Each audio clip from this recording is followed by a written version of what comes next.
नमस्कार दोस्तों, अभिव्यक्ति चैनल में आप सभी का स्वागत है। दर्शकों, पिछले अभिव्यक्ति चैनल में जब आपने देखा होगा कि हम बात कर रहे थे कंट्रीब्यूशन पे, तो एक अजीब-सी स्थिति आ गई थी। स्थिति ये थी कि हमारे विद्वान ने जो बताया कि लोग पैसे देके बुक छपवा लेते हैं, सेमिनार्स के सर्टिफिकेट्स आ जाते हैं और हमने उनसे चूँकि ये पूछा था कि ज्ञान के क्षेत्र में जो अज्ञान का अंधेरा है, उसको कंट्रीब्यूशन के ज़रिए कैसे दूर किया जा सकता है? तो उन्होंने 2 उदाहरणों से शुरू किया, संगीत और पत्रकारिता। तो सबसे पहले तो हम ये बता दें कि हमारे विद्वान हालाँकि आप जानते हैं कौन हैं, लेकिन एक हमारी भारतीय परंपरा है जिसको निभाना भी ज़रूरी है। तो आइए आपका हम अपने विद्वान से परिचय करा दें। वो हैं काशी के बहुतत्ववेत्ता डॉक्टर गौतम चैटर्जी। गौतम जी, आपका इस अंक में स्वागत है। आनंद, आनंद। गौतम जी, पिछले अंक में जब हम आपसे बात कर रहे थे, तो सचमुच ये बात कहते हैं ना कि ये चीज़ें देख के आँखें खुली की खुली रह गईं। कभी आँखें खुली की खुली खुशी में रह जाती हैं, आश्चर्य में रह जाती हैं, आनंद में भी कभी-कभी आदमी भाव विभोर हो जाता है। लेकिन पिछली बार सचमुच कहा जाए, अगर सच सच बोला जाए, तो आँखें इस बात में खुली की खुली रह गईं कि इतना करप्शन, वो भी ज्ञान के क्षेत्र में। मन बहुत व्यथित हो गया था, बहुत दुखी था। क्योंकि हम जिस विषय को लेके चले थे, मैंने सोचा भी नहीं था।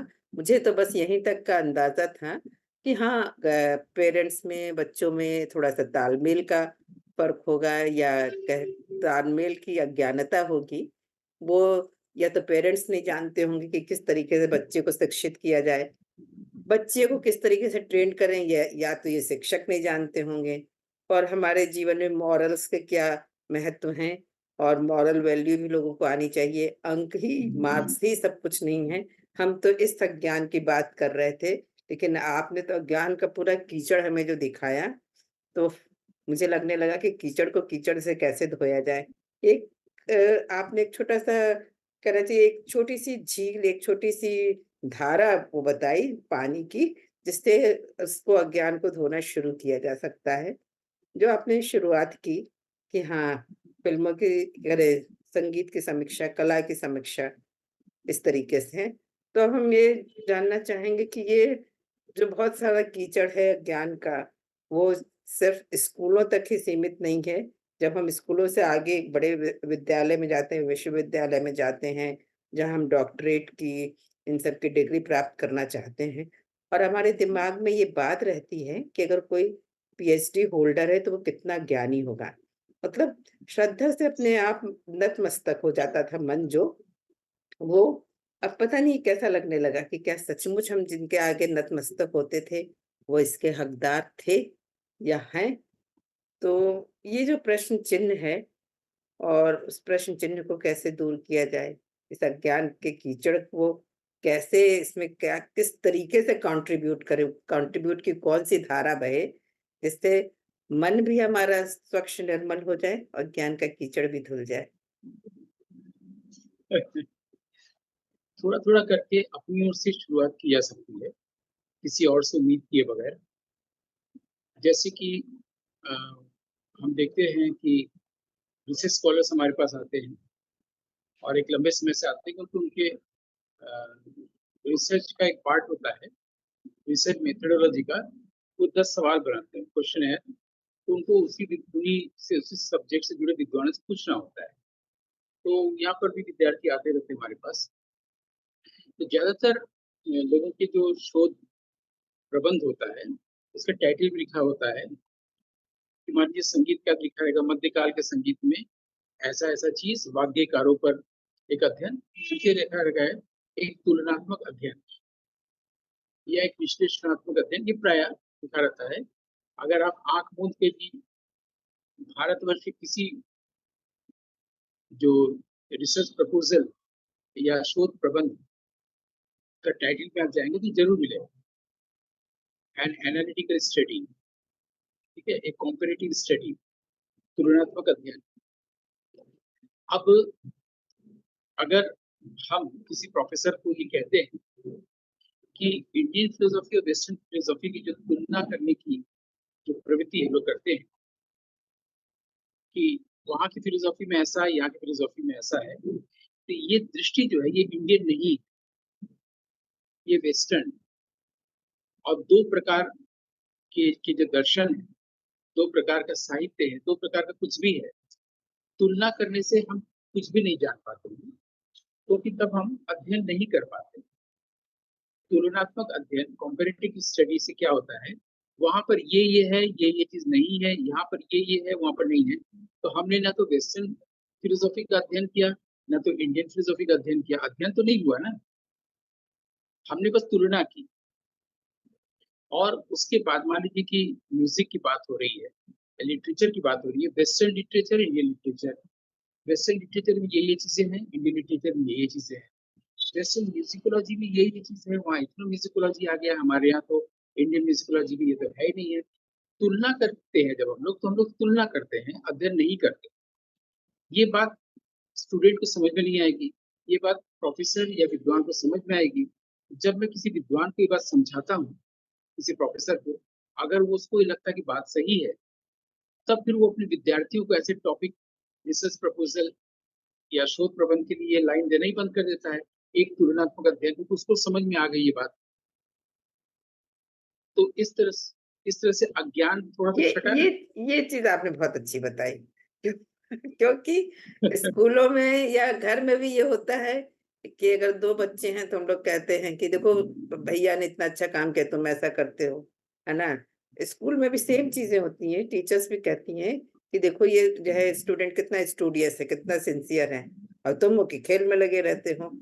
तो हम कंपैरिज़न वाली जो बात है लगता है हमारे बिल्कुल बेस में है। मतलब शुरुआत ही हम लोग यही कंपैरेटिव स्टडी से ही करने लगते हैं, हर चीज़ का कंपैरिज़न करते हैं। ये आपने बिल्कुल अच्छा बताया कि कंपैरिज़न ही करते हैं और अध्ययन कुछ नहीं करते हैं। सबसे पहली बात तो ये इसको नोट डाउन करने वाली है। सबसे पहले मैंने देखा, फिर मैंने दिखाया। यानी पहले बच्चे को देखना सिखाना चाहिए ना, कि पहले उसको दिखे।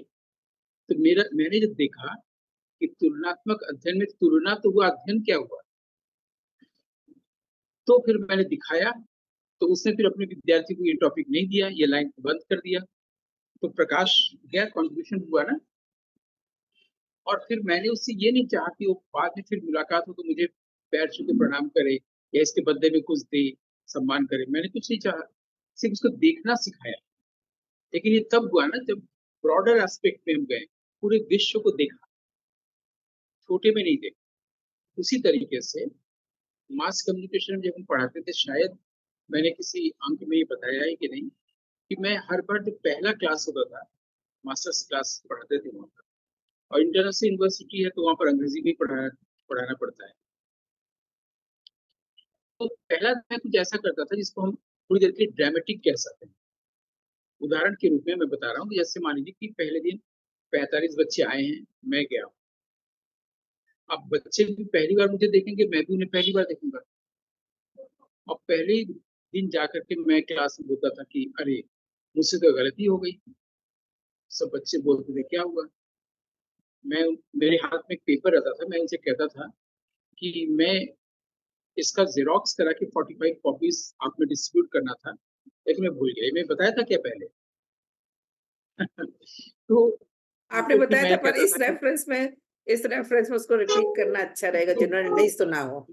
हाँ, शॉर्ट में दोहरा देता हूँ। बिल्कुल। तो मैं बच्चों से कहता हूँ कि रोड के उस पार जो है जेरोक्स मशीन वाले हैं, आप जाइए अपना अपना जेरोक्स करके ले आइए। सब लोग चले गए।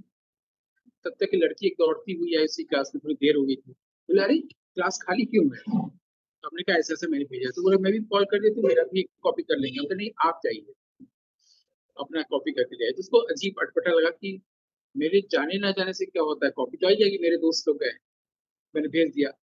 तो ये फर्स्ट फ्लोर पे एक क्लास होता था। नीचे के फ्लोर में जो प्यून है, उनमें से कई लोग को लगता था कि क्या मैंने क्लासेस को निकाल दिया मुझसे, मैं आके गौतम सर। प्रोफेसर को भी लगता था, कुछ प्रोफेसर मुझे मेरी इस चीज को जानते थे, मैं कुछ ना कुछ किया हूँ, है ना, अनएक्सपेक्टेड। फिर बच्चे धीरे धीरे आते थे। आके जब क्लास में वो बैठ जाते थे तो मैं कहता था कि आप लोगों ने जेरोक्स करा लिया? हाँ। मेरा वाला वापस करिए, तो वापस कर देते। हमने कहा जो आपका जो जेरोक्स कॉपी उसको अपने बैग में रख लीजिए और रख लीजिए। फिर हम कहते अपनी कॉपी निकालिए, कॉपी निकालते थे। फिर मैंने कहा कि आप जो यहाँ से वहां गए थे और आपने जो कुछ भी देखा, आप रास्ता पार किए हैं, लोग देख रहे हो, विश्वनाथ मंदिर है, इतना कुछ आपने देखा, जो देखा उसको आप 100 वर्ड्स में लिख डालिए। अब बच्चों को लगता था कि वो ये दूसरे तरह की क्लास है, ये एज यूजुअल क्लास नहीं। और वो खामोशी में लिखने लगे और दूसरे प्रोफेसर को भी लग गया उस क्लास में पढ़ाई हो रही, कोई हल्ला आवाज नहीं आ रही, सब लोग लिखने में जुट गए। उसके बाद जब लिखने के बाद बच्चा सिर उठाता है ना, पता चल जाता है कि लिखना पूरा हो। तो जब हो गया तो हमने कहा कि अब आप लोग जिसने अपने पेज में विश्वनाथ टेम्पल, पासर्स भाई, पुलिस, चाय की दुकान, फूलमाला की दुकान, बुक शॉप, जेरोक्स मशीन, इसके अलावा कुछ लिखा हो तो पढ़ के सुनो। अब उसमें से कोई पढ़ के नहीं सुना रहा है।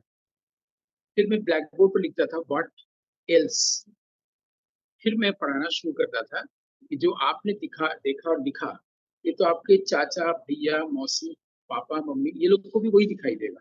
फिर आप जर्नलिस्ट कैसे हुए अगर आप कुछ एक्स्ट्रा वो नहीं देखते हैं जो सिर्फ एक जर्नलिस्ट देख सकता है और अखबार में लिख के दिखा सकता है, इधर ध्यान दिला सकता है। What else. तब उनको लग गया था कि वो ये पढ़ाई का हिस्सा है। फिर उनको इंटरेस्ट और बढ़ जाती थी, फिर वो क्लास छोड़ते नहीं। उनको लगता था कि हर बार यही होगा। तो ये मैंने उनको देखना सिखाया कि आप वहां पर कुछ और देख पाते हैं कि नहीं जो और लोग नहीं देखते हैं। तभी तो आप दूसरों को दिखाएंगे, तभी तो आप मास कम्युनिकेशन का कोर्स करने आए हैं, आप जर्नलिस्ट होंगे। वरना आपको भी वही दिख रहा है, पाठक को भी वही दिख रहा है, तो नया क्या आप दिखाएंगे। फिर मैं उनको बोलता था, हॉस्टल से लड़के लड़कियां आ रहे हैं कि आप हॉस्टल से लेकर के डिपार्टमेंट तक आए हैं, बीच के रोड में दोनों तरफ पेड़ हैं, आपने नोटिस किया इस पेड़ में दीमक लग गया है। क्या आपको पता है कि पूरे विश्वविद्यालय परिसर में कई ग्राम देवता के मंदिर है, छोटे छोटे। मालवीय जी ने जब यूनिवर्सिटी बनाई थी तो गांव के लोगों से जमीन लिया, तो जिसने दिया था, जिसने अपना जमीन दे दिया था, उसके छोटे छोटे मंदिर बनाए थे। ये जो विश्वनाथ मंदिर तो बिल्डर ने बनाया, बिल्डर टेम्पल, लेकिन जिस गांव के आदमी ने अपना जमीन दे दिया विश्वविद्यालय के लिए, शिक्षा के लिए, मालवीय जी ने उनको भगवान माना, उनको देवता माना। और ऐसे कई ग्राम देवताओं के छोटे छोटे मंदिर बने हुए हैं। फिर हम कहा कि क्या आप उस पर स्टोरी करना चाहेंगे। ऐसे करके बच्चों के ग्रुप हम भेज सकते हैं, यूनिवर्सिटी के भीतर, यूनिवर्सिटी के बाहर। अब बच्चे आके खुद ही बताने लगे कि सर मैं इधर से आ रहा था, उसमें देखे कहीं पेड़ में दीमक लग गया है, तो हमको इन्फॉर्म करिए प्रशासन को। वो पेड़ कभी भी गिर सकता है, तार वगैरह टूट सकते हैं, लोगों के ऊपर लोग आहत हो सकते हैं। ऐसे करके उनको जर्नलिस्टिक अप्रोच कैसे हो सकता है। तो पहले देखेंगे तब तो चीजें आएंगी ना, देखना सिखाना। जैसे मैंने प्रोफेसर को बताया कि ये जो कॉम्पिटिटिव स्टडी है वो इंडियन है ही नहीं। या बौद्ध दर्शन क्या है, उसको उसका अध्ययन करते हैं, वैदिक दर्शन क्या है उसका अध्ययन करते हैं, पाश्चात्य दर्शन क्या है उसका अध्ययन करते हैं, तुलना कोई करता ही नहीं।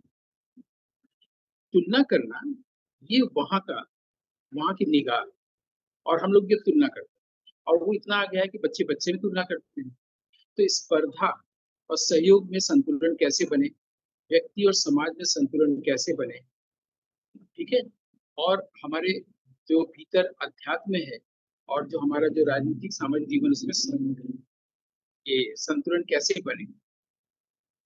जो आपके जबलपुर में बैलेंसिंग स्टोन है, एक पत्थर दूसरे पर गिर नहीं रहा है, यानी कितना अच्छा संतुलन प्रकृति का, वो संतुलन हम अपने जीवन में कैसे लाए।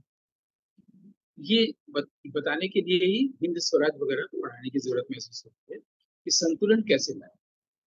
और उनको ये बताने की जरूरत होती है माँ बाप को कि ये जो प्रकृति है वो किसी भी व्यक्ति की सारी जरूरत, और पृथ्वी पर जितने लोग हैं उसकी सारी जरूरतें पूरा करने के लिए प्रकृति सक्षम है। लेकिन किसी भी एक व्यक्ति के लालच को पूरा करने के लिए पूरे पूरे विश्व ब्रह्मांड की चीजें भी सक्षम नहीं है प्रकृति के लिए। ये बात बताने की जरूरत है कि एक व्यक्ति जो कुछ भी चाहिए, और विश्व पृथ्वी पर जितने लोग हैं, जितने जीव हैं, पशु पक्षी मनुष्य, सबकी जरूरतें प्रकृति पूरा कर सकती है। लेकिन किसी भी एक व्यक्ति के लोग को प्रकृति पूरा विश्व की सब कुछ देकर भी नहीं पूरा कर सकती। ये बात माता-पिता को अगर समझा दिया जाए, देखिए ये तब होगा जब किसी व्यक्ति को दिखाई देगा और उन माता-पिता को भी दिखाई माता-पिता को ये दिखाई दे कि आइंस्टाइन ने सिर्फ ये नहीं खोज किया कि प्रकाश की गति बहुत तेज है। ये सब कोई जानता है आइंस्टाइन के बारे में। लेकिन आइंस्टाइन 2 भविष्यवाणी भी की थी, वो भी बताने की ज़रूरत होती है। पहली भविष्यवाणी की थी कि एक समय आएगा जब टेक्नोलॉजी जो है सरपास कर जाएगा। देखिए आज वही हालत हो टेक्नोलॉजी जैसे मोबाइल आ गया है, नेट नेट का ज़माना आ गया, डिजिटल एरा आ गया ना, ये उनकी भविष्यवाणी थी। उन्होंने 2 भविष्यवाणी की। पहली देखिए साफ दिख जाती है कि टेक्नोलॉजी सरपास कर गया है, टेक्नोलॉजी बहुत आगे चला गया है ना? दूसरी भविष्यवाणी और की थी। उन्होंने कहा था कि आगे का जनरेशन जो आएगा पूरी पृथ्वी में, वो इडियट्स का जनरेशन आएगा, जनरेशन ऑफ इडियट्स। अब ये कितना दिखता है ये मैं नहीं कहूँगा इस समय। ये 2 भविष्यवाणी उन्होंने की थी। फिर प्रोफेसर्स को या विद्वानों को ये जानना चाहिए, जो बार-बार दोहराते रहते हैं कि आइंस्टाइन महान थे और उन्हें बताया कि प्रकाश की गति से ज़्यादा गतिशील कुछ नहीं है। तो उनको पता ही नहीं है कि बाद में कई वैज्ञानिक हुए, बल्कि एक वैज्ञानिक हुआ है, जिससे बताया कि प्रकाश की गति से भी तेज कोई चीज़ है। और उस व्यक्ति का नाम नोबेल प्राइज़ के लिए 5 बार गया है। उस व्यक्ति को पद्म विभूषण और पद्म भूषण मिल चुका है, वो भारत का व्यक्ति। अच्छा कौन और क्या चीज़ तेज है? उनका नाम है ई. एम. ई. सी. जॉर्ज सुदर्शन। ई. सी. जॉर्ज सुदर्शन। ईसी जॉर्ज वो टेक्सास में सुदर्शन। अच्छा, से प्रोफेसर थे, केरल के व्यक्ति थे, मेरे मित्र थे, किसके? मुझसे काफ़ी फिजिक्स बड़े थे लेकिन फिजिक्स के? फिज़िक्स के थे और हुँ। उनका क्वांटम फिज़िक्स में काफ़ी काम है। उनका कई विषयों पर काम है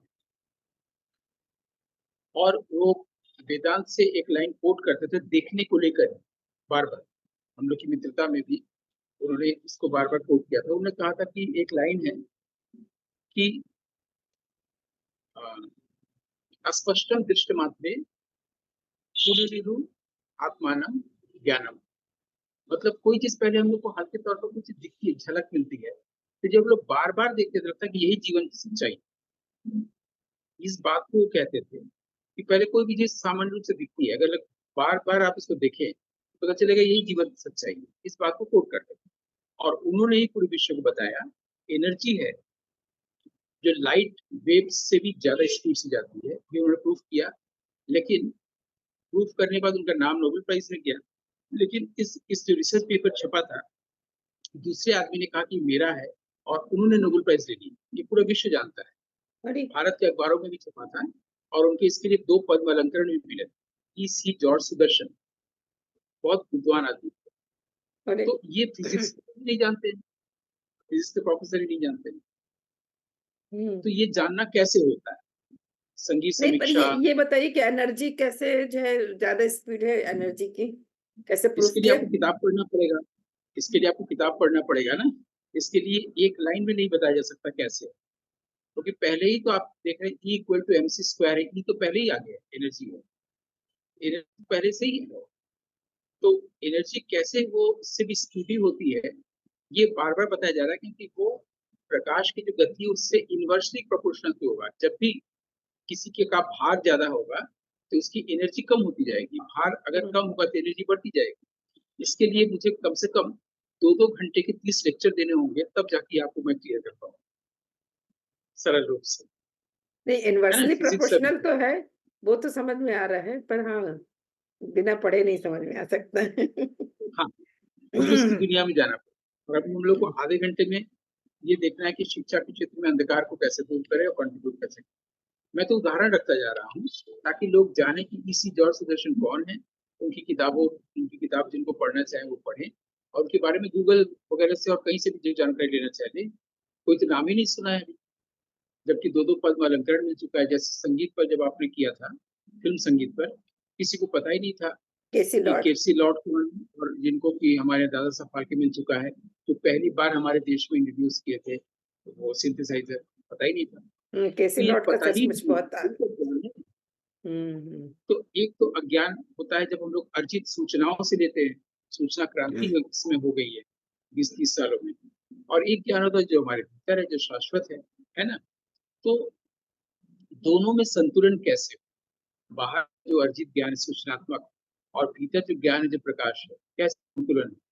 इसको कैसे सीखा जाए?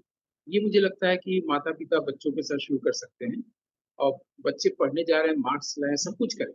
लेकिन उनके भीतर एक पैरेलल रूप से ये लाइट अपने आप काम कर जाएगा। इसी चीज़ को अगर इग्नाइट कर दिया जाए, कलाम साहब की किताब बहुत ज़्यादा जो चली थी, वो यही था ना, इग्नाइटेड माइंड।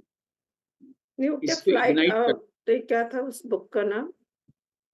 फ्लाइट करके क्या फायर मुझे नाम नहीं याद आ रहा है। वो भी है, लेकिन इग्नाइट शब्द किताब में जब आया था, उसका मतलब है प्रज्वलित कैसे करें। खाली प्रकाश को प्रज्वलित करके छोड़ दीजिए, आपको कुछ करने की जरूरत ही नहीं है। अब वो प्रकाश उसको खुद ही रास्ता बताता रहेगा। वो जब भी कुछ पढ़ेगा, ज्योग्राफी पढ़ेगा, सोशल स्टडीज पढ़ेगा, तो प्रकाश ही उसको मॉरलिटी की तरफ भी ले आएगा। बाद में हो सकता है वही बच्चा बड़ा होकर या थोड़ा और बड़ा होकर बोले कि मुझे जानना है कि बुद्धिज्म में त्रिपिटक क्या होता है। अचानक कुछ बैठेगा तो उसको बताया जाएगा कि बुद्ध के समय में, बुद्ध के महापरिनिर्वाण के ठीक पहले ये आदेश हुआ था कि उन बुद्ध के वचन को एकत्रित किया जाए। फिर राजगृह में सारे वचनों को एकत्रित किया गया था। कैसे एकत्रित किया गया था कि बुद्ध ने किसी को कुछ बोला, क्योंकि वो तो 45-46 साल उस पर लगातार बोलते रहे बोध प्राप्त होने के बाद। तो जिस जो भी बोला गया, तो उसमें क्या होता था, लिखना तो होता नहीं था। तो वो आदमी उसको कंठस्थ करता था, हृदयंगम करता था, अपने शिष्यों को बताता था, उसको जीता था उस वचन को। ऐसे लोगों को अरहंत कहा जाता था। तो सारे अरहंत को एक जगह एक राजगृह में, इसको राजगीर भी बोलते हैं बिहार में, एक संगीत हुआ था। तो संग्रहित करने के लिए जो सभा की जाती है उसको पाली में संगीत बोलते हैं। तो 3 हुए थे। पहले वाले में सब आए थे, तो 500 पूरा नहीं हुआ, क्योंकि जो संघ बनाया था भगवान बुद्ध ने, उसमें संघ का जो सबसे बड़ा अध्यक्ष होता है, उस जगह पर उन्होंने महाकश्यप को मनोनीत किया। तो महाकश्यप ने बुद्ध के इस आदेश पर ये संगीत सभा बुलाई राजगृह में। फिर बुद्ध का महापरिनिर्वाण हुआ। तो उसमें 500 नहीं हुए थे, 499 हुए सारे अरहंत।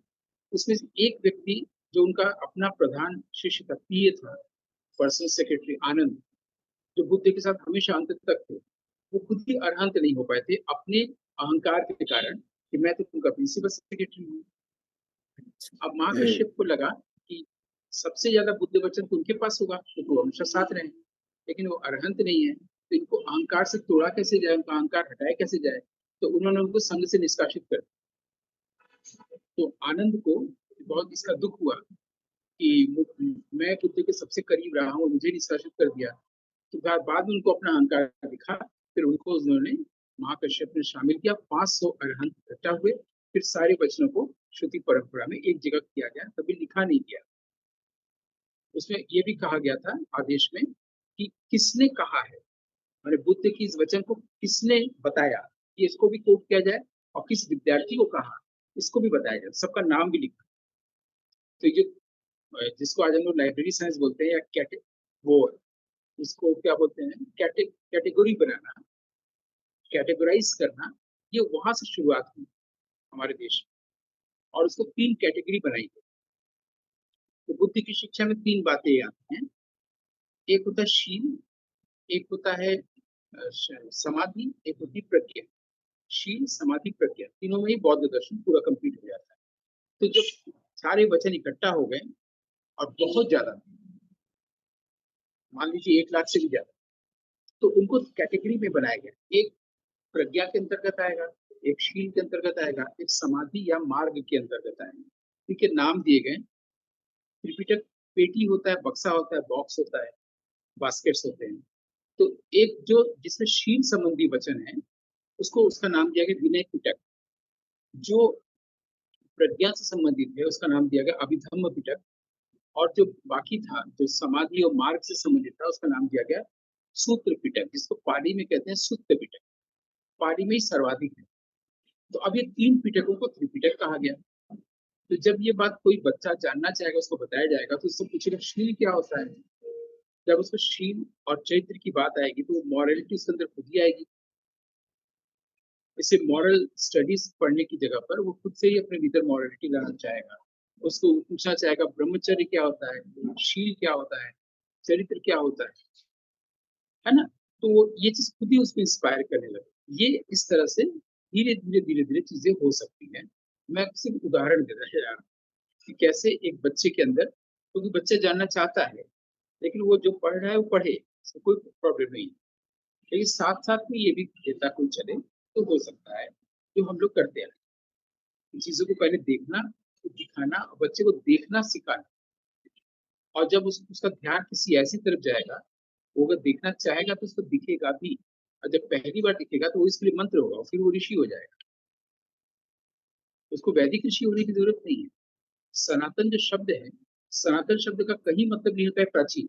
हमारे कहते हैं ये तो सनातन समय से चला आ रहा है, गलत प्रयोग करते हैं, सिंटैक्स गलत है। सनातन का मतलब बिल्कुल प्राचीन नहीं होता है।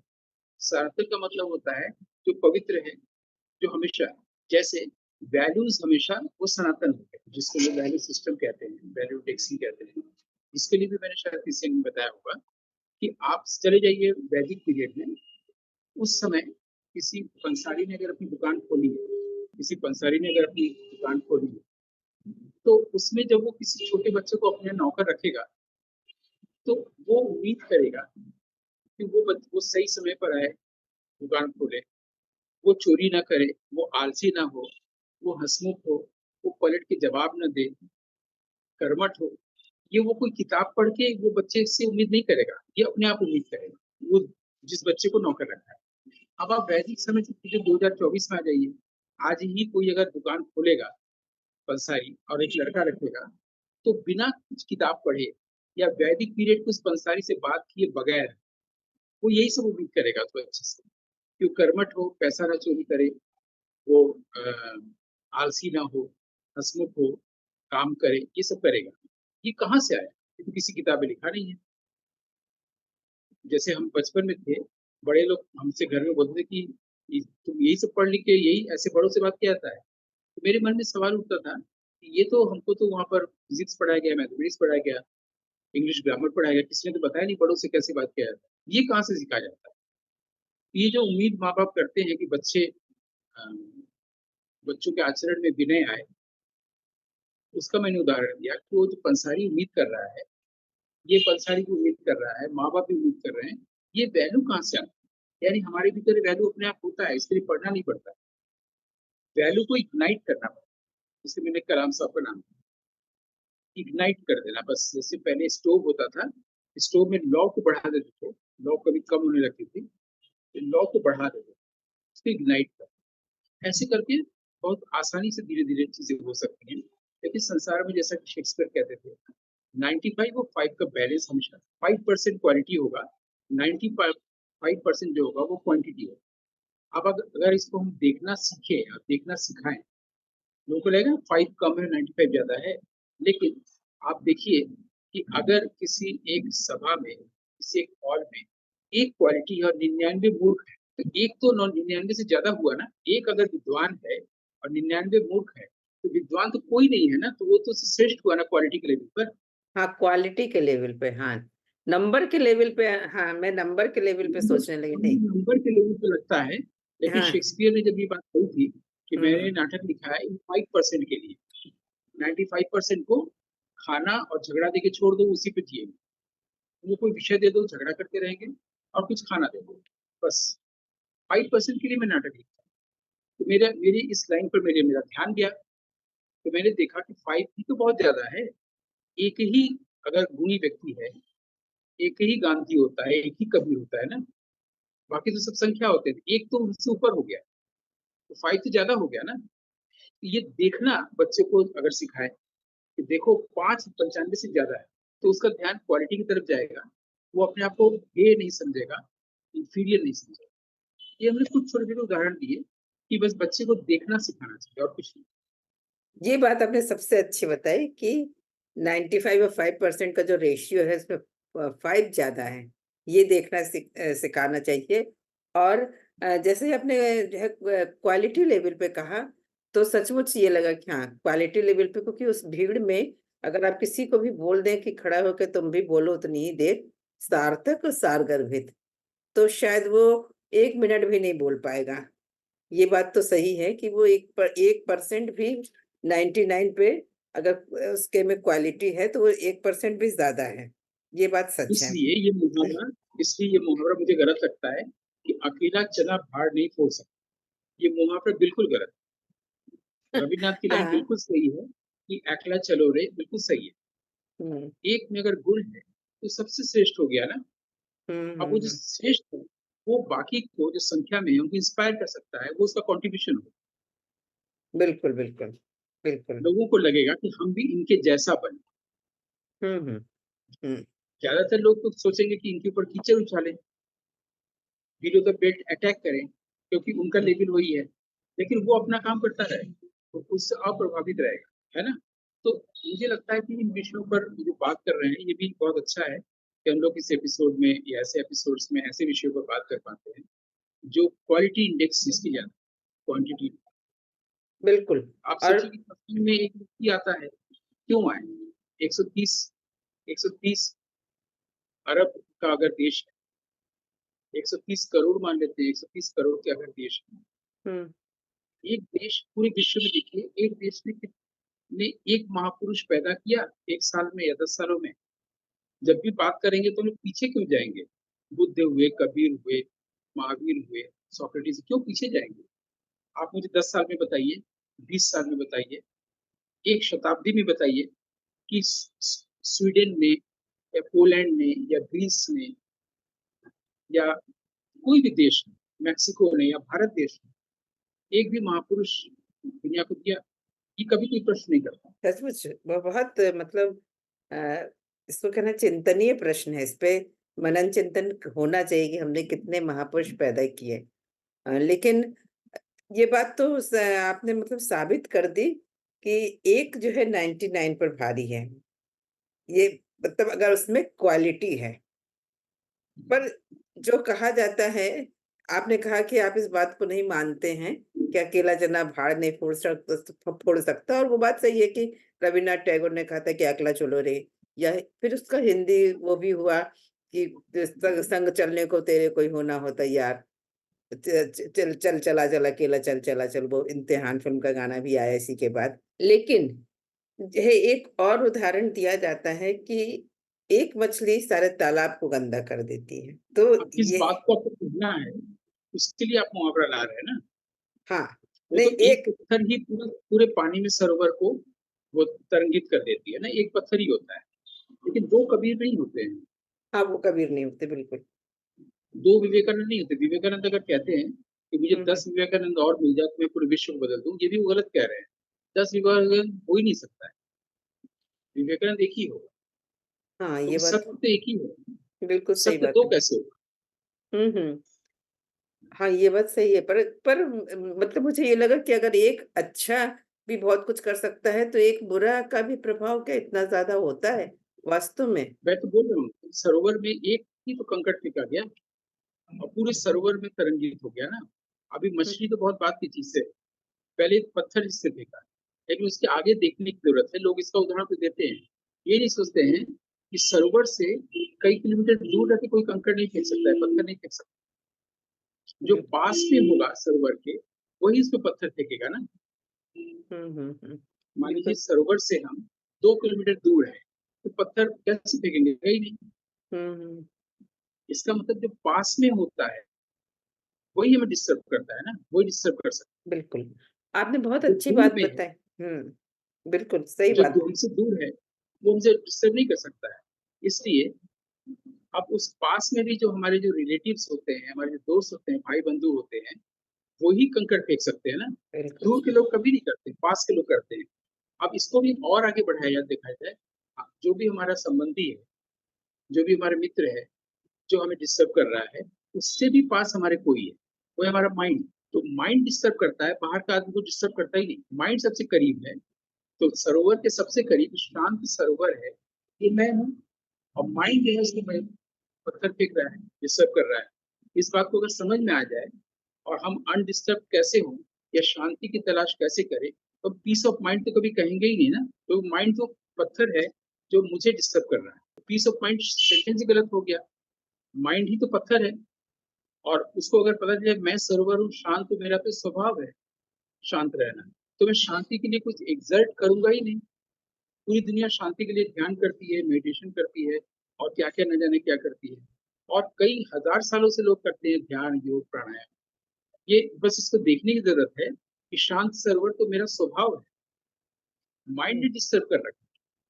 बिल्कुल, बिल्कुल, माइंड से कैसे आप प्रभावित हो, माइंड पत्थर न फेंक पाए क्योंकि वो सबसे करीब है। जो करीब होता है वही डिस्टर्ब कर सकता बिल्कुल। बताइए कितनी अच्छी बात आपने कही। मतलब हर बात लगता है मुझे लगने लगा कि पहले आपने 95 से 5 वाली अच्छी कही। अब लग रहा है कि जो पास में होता है वही कंकड़ फेंकता है, ये अच्छी कही। अब मुझे लग रहा है कि नहीं आपने माइंड वाली बात सबसे अच्छी कही। तो ख़ैर आपकी सारी बातें ही अच्छी हैं। इसको तो मतलब तय करना बड़ा मुश्किल है क्योंकि अच्छी बात अच्छी ही होती है। एक चीज़ आपने जो कही थी जब आपने सरोवर की बात कही कि उसमें कंकड़ फेंका जाए और फिर हम चाहें कि उसको शांत कर दें जो हलचल हो गई, तो उसको हम हाथ से या किसी तरीके से शांत नहीं कर सकते। उसको शांत करने का एक तरीका है कि हम कुछ ना करें। धीरे-धीरे वो शांत हो जाएगा। है। यही तो मैंने कहा जब आप कुछ नहीं करेंगे तो शांत हो जाएगा यानी उसका स्वभाव में है ना शांति। हुँ। तो हम लोग शांति के लिए प्रयास क्यों करते हैं?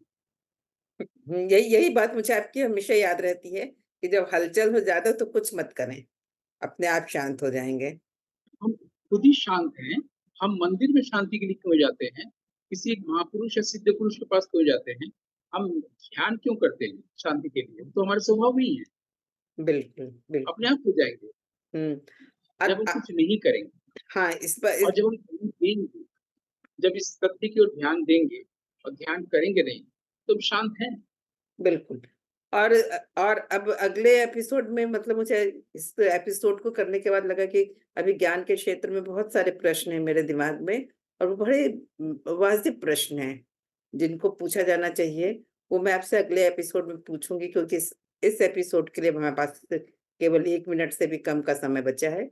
तो आज के एपिसोड में जो आपने बहुत 1% 99 पॉइंट मतलब 99% और 95 और 5% वाली जो सारी बातें बताई बहुत अच्छी बातें बताई, कंकड़ वाली सारी बातें, तो उसको जल्दी-जल्दी मैं समाप्त कर रही हूँ। इन सभी बातों के लिए आपका मेरी ओर से और मेरे दर्शकों की ओर से गौतम जी बहुत-बहुत धन्यवाद। आनंद